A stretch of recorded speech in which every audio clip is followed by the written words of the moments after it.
I have to go by this. All right. Now it's going to turn out that for the length direction, we get a similar relation, but it's flipped. So let me see. Proper length is the longest length. And so we're going to get delta x is equal to square root of 1 minus v over c squared, delta x proper.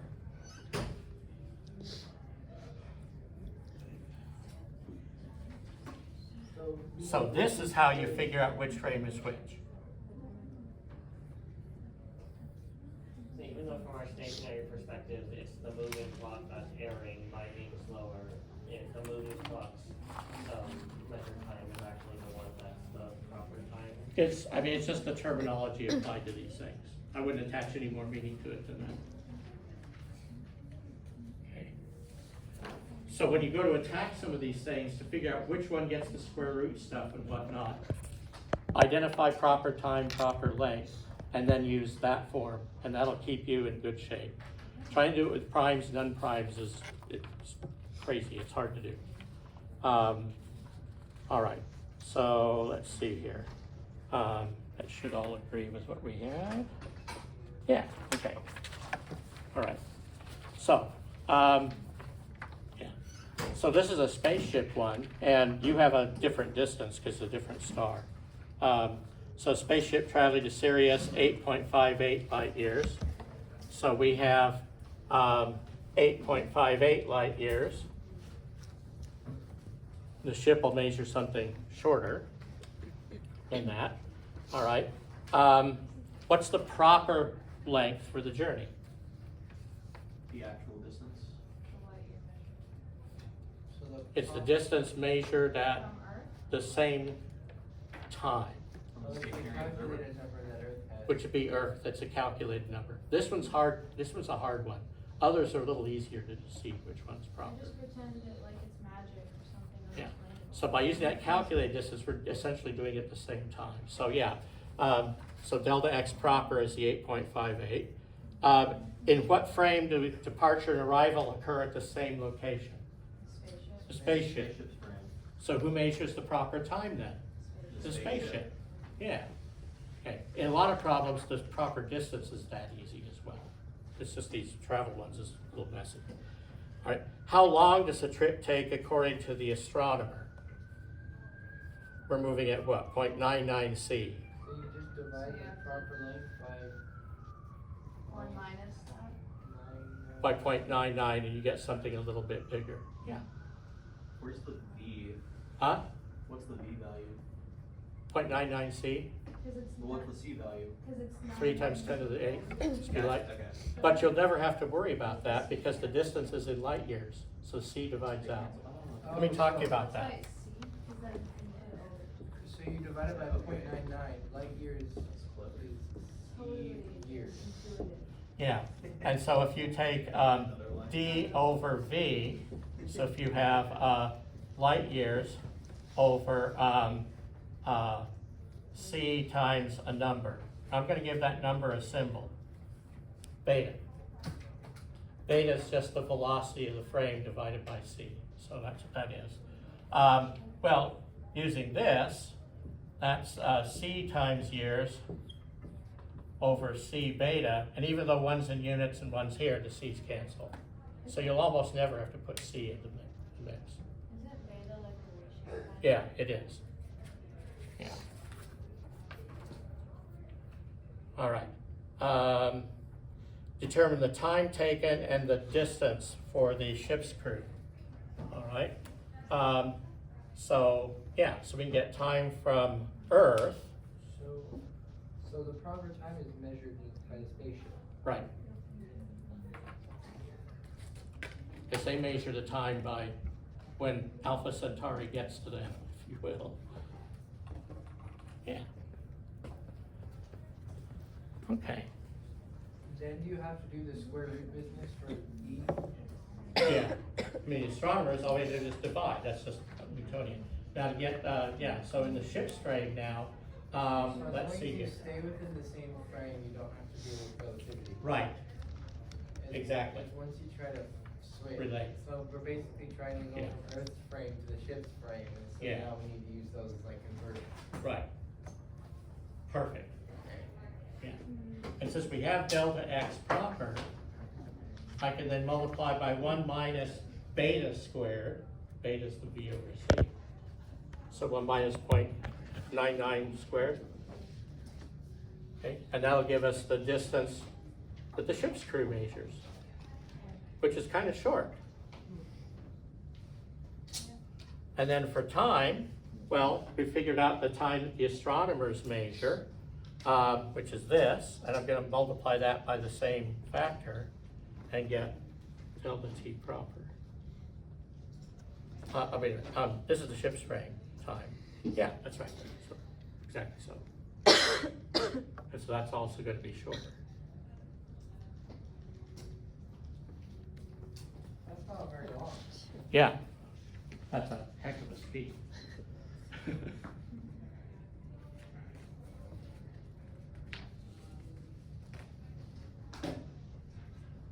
All those sci-fi movies about the flying around in the ship forever and Yeah. aging or whatever.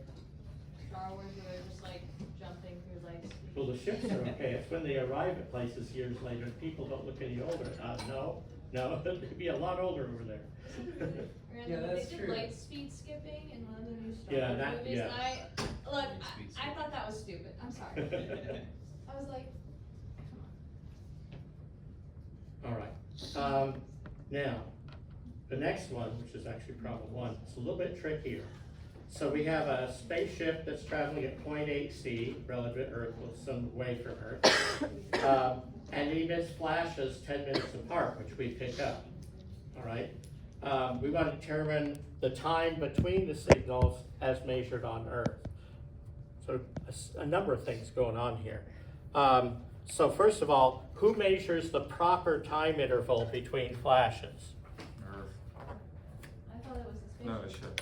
The ship. Yeah. So on shipboard, it's 10 minutes between flashes. So wait. Oh. Wow. So you have to be careful which one's proper. Okay. The proper time is always the time measured when the events are at the same location. The flasher's on the ship. Gotcha. Yeah. You're right. You have to be careful that way. So then like the proper distance measured So- at the same time, is that essentially the Yeah. distance if you were to take a sort of freeze frame? And once you know one, then you use speed as distance over time again. Right? Mm-hmm. Okay. Now it talks about gamma here for the first time. This square root thing shows up all over the place. It's actually upside down in these from what it usually is. So gamma, which is the scale factor on doing plots here, is going to be 1 over square root of 1 minus beta squared, and beta is v over c.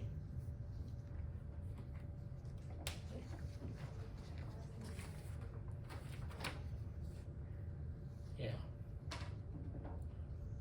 So you know your beta value is given, you just drop the c.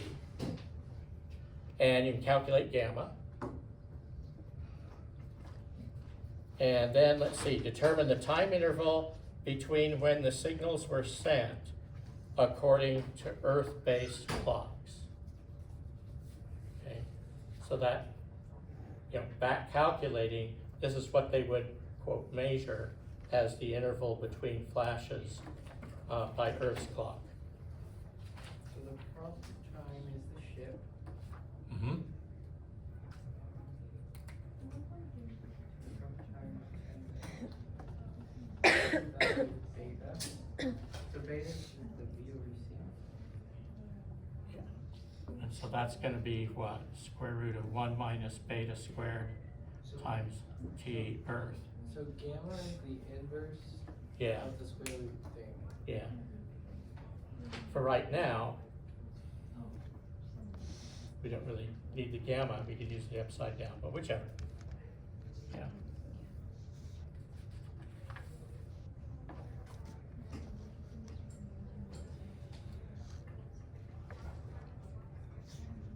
This is E. This is the time between flashes on the ship, as measured by Earth's clocks.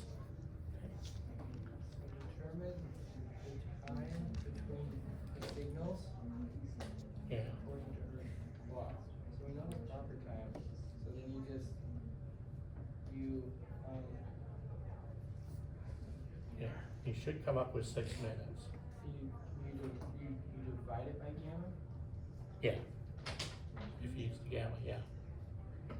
So, yeah, so delta T proper would be T Earth over gamma.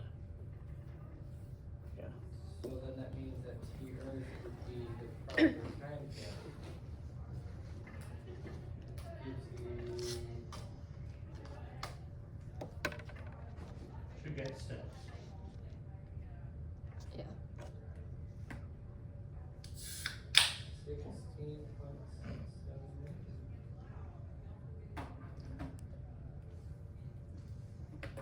Point 8 and point 6C are my favorites because they're easy to do in your head. Oh, it's 10 minutes times gamma. Yeah. Oh, no, it's 10 minutes times the square root, or 10 minutes over gamma. No, it's times gamma. If you wanna get, because you have the proper and you want Earth. Yeah, it's Yeah, 10 so times divide by gamma. the division of gamma. Oh, wait a minute, yes, I'm sorry, yeah. Yeah, you have proper time, right? And so you're gonna be, yeah, it's gonna be that over this. Sorry about that, yeah. I mean, the interval between the reception of the signals on Earth. Yeah. Oh, that's interesting. So from the second of the ship, you're adding.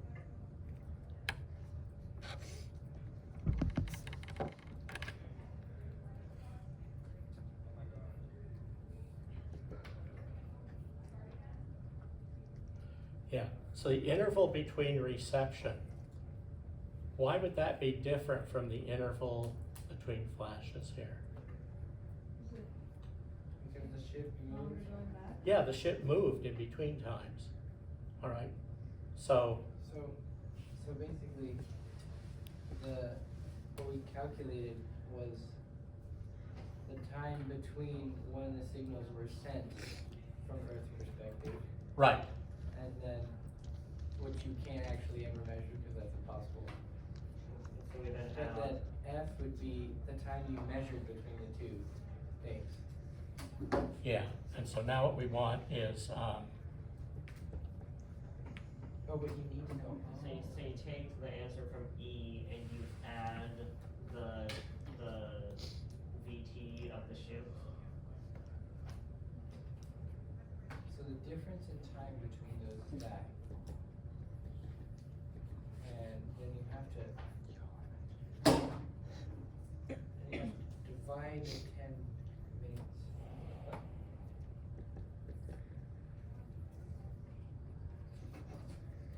Yeah, cause if the ship was stationary, then it's trivial, it's just 10 minutes, but Well, if the ship was Yeah. stationary, then none of this would be necessary.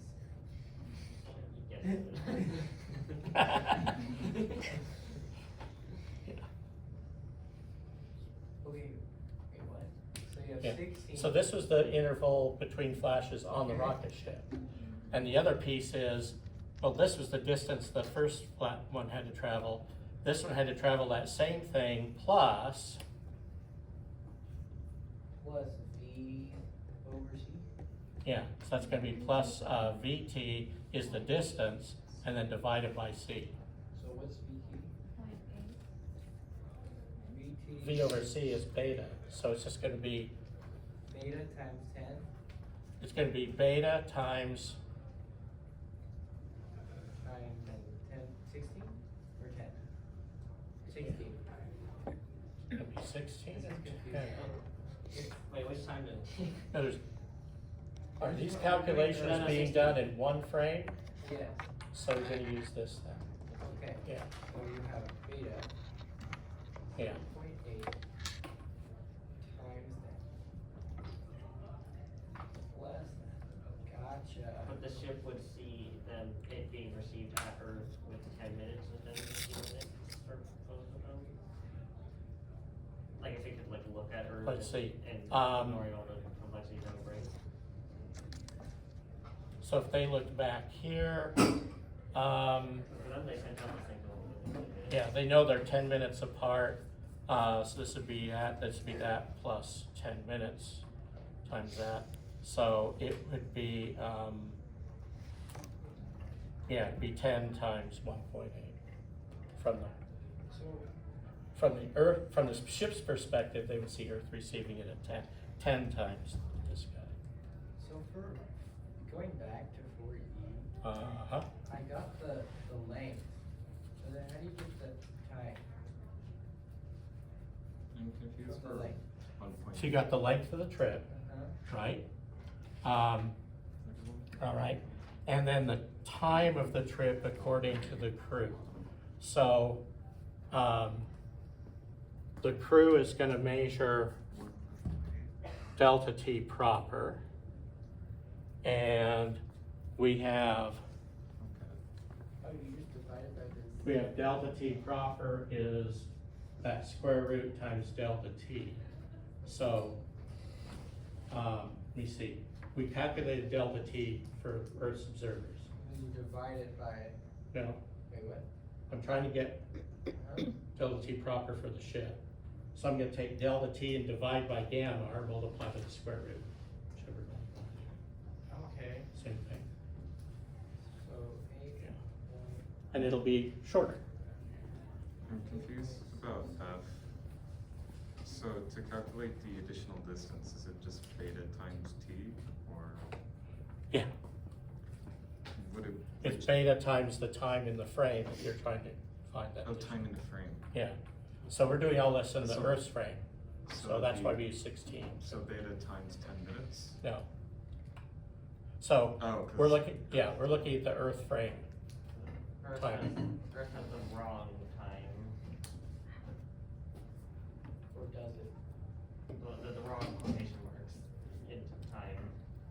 To them, it's the right time, but it's not the proper. Yeah, so the number of. Yeah, like I say, proper time's more or less just a name, you know. We call it the royal time and the royal distance if you want.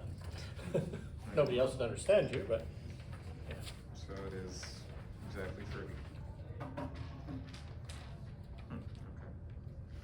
Yeah. Now, if you wanted, for example, to look at the, yeah, that's too messy. Okay, let that one go. All right. So on 5, it's a little bit easier here. Okay, so we have a subatomic particle, and at rest, it typically exists for 20 nanoseconds. Now, come clean. The numbers I'm using here for the lifetimes are half-lives. Okay, these are statistical events. We're gonna treat them as the lifetime and go ahead, but keep in mind, that's a half-life actually. All right, so half-life for these things is about 20 nanoseconds when they're at rest in the laboratory. So we have a beam of these traveling at 0.8 C relative to the lab, all right? And we want to know how long do the moving particles last before they decay, what's the new half-life? How far do they move in the lab frame? And then the second C and D are a completely separate problem, similar type, all right? So the subatomic particle at rest has a 20 nanosecond time between, you know, when it's created somehow and when it dies and goes to something else. Okay? What's the proper time for that pair of events? The time that it measures? Wait, what? It would just be 20 nanoseconds. It'd be the time for the Particle. particle's lifetime measured at the same location, which means the particle would be at, 0, 0. yeah, be at rest all the time, right? Which is the its frame of frame. reference of the particle. Yeah, So only the particle. so the proper time then is 20 nanoseconds. 20 nanoseconds. Yeah, Because the particle will always be not moving, right? right. See, this is much easier than trying to figure out whether primes or unprimed. That's hopeless. All right. How far do the particles travel in the lab frame before decay? Well, we need to know how long do they last in the lab. So we know the proper time is 20 nanoseconds. I have stuff here. Yeah, okay. So I know T proper is 20 nanoseconds, all right? So T lab, let me see, proper time. So proper time is the shortest time, right? So it's gonna get longer.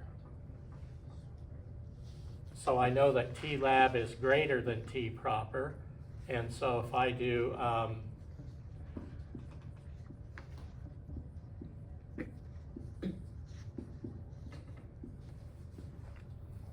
so I want to go that way.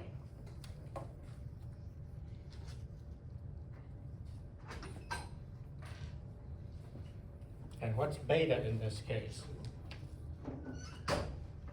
0.8. Yep, Wait, are we on A or B? yeah, so this is 5A. Okay, so How long and how, so I need to know how long it's gonna last before I know how far it's gonna travel. All right, so how long it's gonna last is this time question. All right.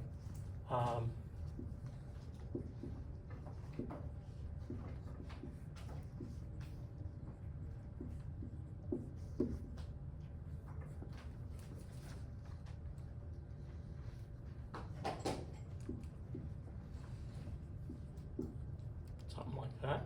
Okay. See. Yeah, okay. 33 and a third. would it be 1.6 Mm-mm. for beta? So 0.8 squared is 0.64. 1 minus that is 0.36. And square root of 0.36 is 0.6. That's why they're nice, they're like opposites. Yeah, So if you- exactly. If you put 0.8 in, you get 0.6 out. Yep. If you put 0.6 in, you get 0.8 out. Yeah. So they're really nice for test questions. And things.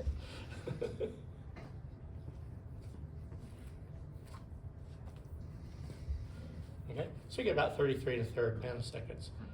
How far do they travel in the lab frame?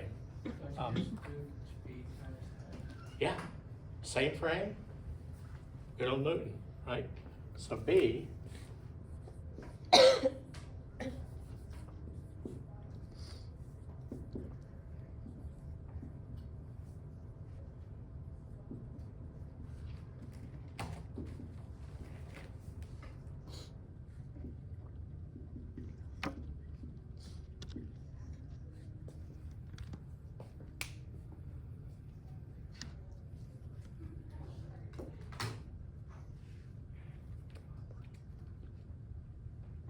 what is that, 8 meters, something like that?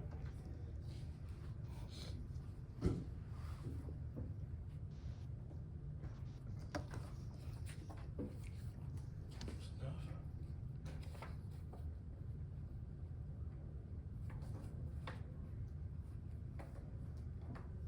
One time to the 9 for nano.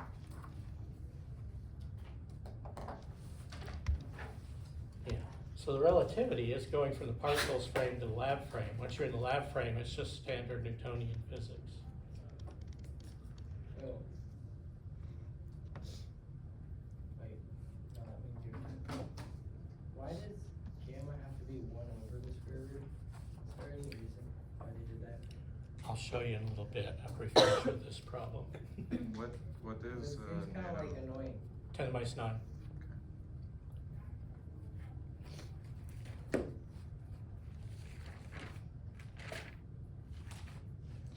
Yeah, so far it's not very helpful. We'd be better off sticking with the square root.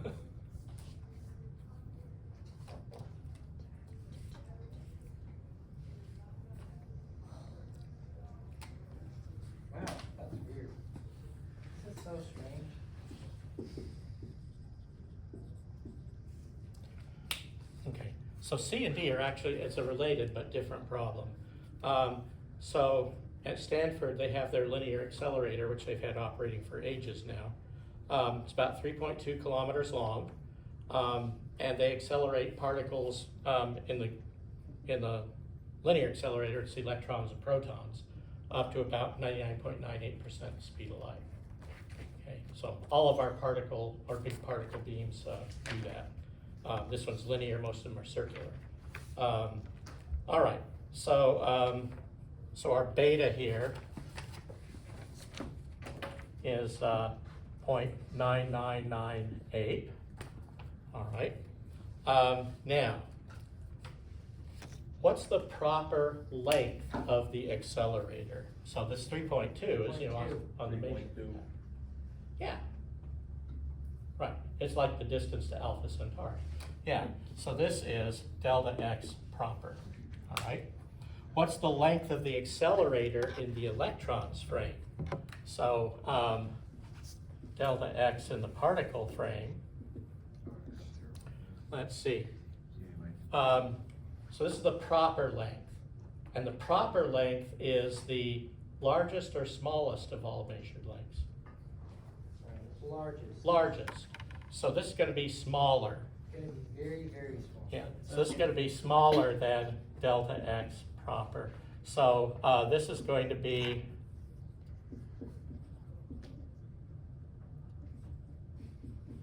since this is less than 1, this is going to give me what I need to know. So this is why using those proper lengths and proper times anchors you. You're not going to make mistakes in terms of the wrong frame if you do that. All right. Yeah, this is going to be pretty tiny. So when you do your 1 minus beta squared square root, you'll get a length there. It comes out to be about 64 meters. Now one might ask, well, okay, this is all just relating frames. Surely you can ignore this if you just operate in one frame. And so the way they accelerate these electrons down the pipe here is they generate them and shoot them out with an accelerating voltage. And then every so often, they use magnets to give it a kick to push it. And so they need to time when they do that in order to push it through. And so, you know, you're trying to accelerate it up to some high speed. Now, if you calculate all those spacings with Newtonian and Maxwell's laws, you know, normal stuff according to everything, you now have a multi-million-dollar boat anchor. It doesn't work with beams. If, on the other hand, you use special relativity to calculate your lengths as the particles speeding up and space things accordingly, works like a charm. Okay. So that's about as real a consequence as you can get for special relativity. If you got a timer the size of the electron and shot it through the air, maybe measure a really small time. Yeah.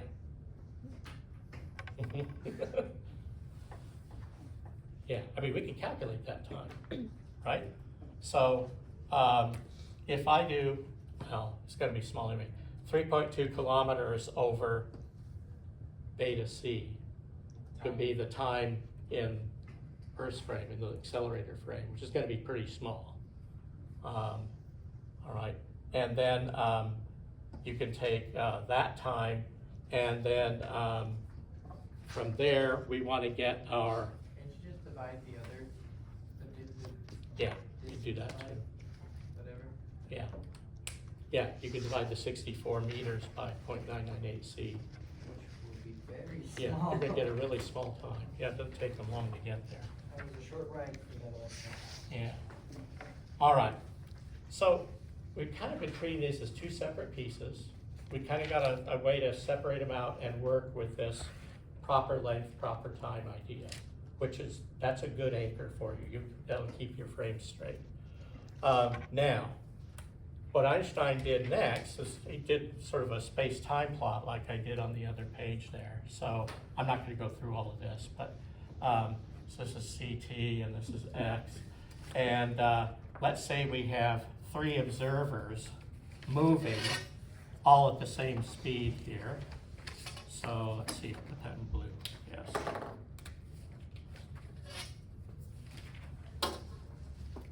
Just as a way to motivate this thing.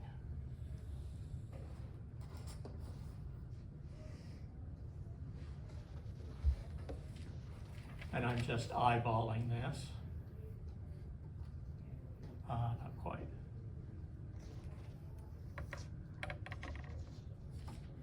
There. All right. So these are all evenly spaced, X and X, and moving at the same speed, okay? Now, if I take these three folks moving at the same speed, I'm gonna have the outer two send light pulses to the middle one, Huh? Okay, okay? Now, speed of light. they're moving at the same speed, they're spaced evenly in this frame, so in this frame, they're also evenly spaced. A little different because it's now on a slant, okay? But they're also evenly spaced here. So now I'm gonna do light pulses, and remember, for light, I can go at, wrong one. So I can go at plus C, or I can go at minus C, if you will, which I guess I should do this way. Wait, what? Minus- I need to go forward in time. So I can go in the plus X direction or the minus X direction. And in both cases, 45. these are 45 degrees. All right, so let's do that. If I can manage that here. So, to the extent that's a 45-degree angle, that's okay. Now, these guys are evenly spaced. They send light flashes to the middle. When should those two light flashes arrive at the middle person? Same time. So I'm gonna cheat. I'm gonna take this and go backwards. Kaboom. So if these take the same time to get there, what's that tell you about the time here and the time here in the Same. moving person? Yeah, those are the same in the moving frame. So now if I do this, I come through here and I go, all right. Okay. So you guys are moving at velocity v, or beta in this case, off the side. So, you know, this is just forward in time. And then this is what we got for our, at the same time, being an x-axis here. So in going from these axes, We have a nothing break there. yeah, so now we're gonna come in. Wait, why does the first light pulse start at the origin of the black? I just said, we're gonna start here, send a light pulse. It reached the middle one here, and then I went at negative C, and when that reaches here, that must have been when that one left. Okay, well, like, what's the logic that lets us know for certain that we can do that? Do it at any point you want. I mean, I could have done it up here or up here. I just chose up here because I was gonna try looking for the x-axis. Yeah, so this, in other words, you know, we're gonna agree that we set our clocks at t equals 0 in both frames here. And then get this and that. So this is leaned in and this is leaned in. Now, what I get up here, if I look at x, I have x is just beta times ct, because these guys are moving at speed beta. I put, instead of having the c in the velocity, I put it with the time. What craziness, why would I want to do that, do you think? 2 times 2 is the distance? Yeah, puts everything on the same footing here. All right, so that x is gonna be beta ct. Well, at the same, if you go through and work out the line equations for these, and I'm not gonna go through doing all of that, it turns out that whatever angle this is the same angle. Okay. Now, if we were doing just Newtonian stuff, we did stuff, and somebody else came along and said, I don't like your x and y axes. Like, we did this with the ramp, remember? If you had motion on a ramp, I said, forget your x and y, that's nonsense. What I wanna do instead of that is I wanna tilt it so I'm along the ramp and perpendicular. So to get the rotated coordinates from the unrotated ones, I could have used a matrix. We didn't need that for that point, so I can introduce that. So you can do that, and that's quite frequent. You can do a rotation matrix and get these coordinates from that one.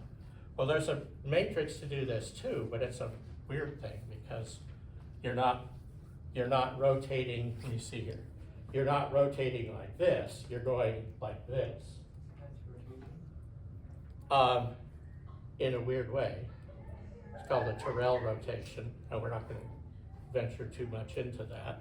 But it does give us some odd things here. So to map x to x prime, we're going to use something called 4 vectors. And we're immediately going to dump 2 of the coordinates, knocking it down to 2, because really only 2 of them are going to change. So we have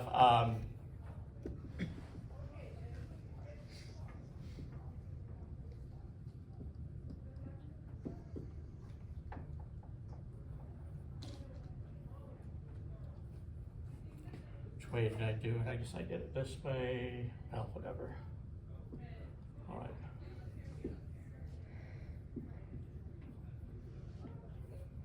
So here are 4 coordinates.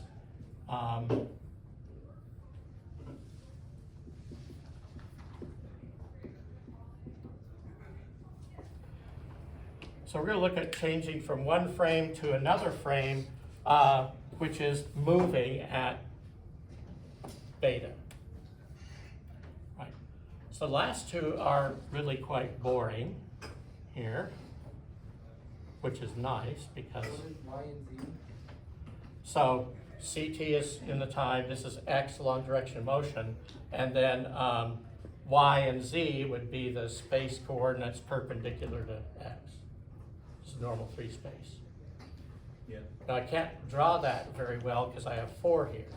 So I could draw them along the axes of a tetrahedron and make things work, but but what we're gonna find is that when you see here, 0, 0, 0, 0, 1, 0, 0, 1. So Y prime and Z prime and Y and Z,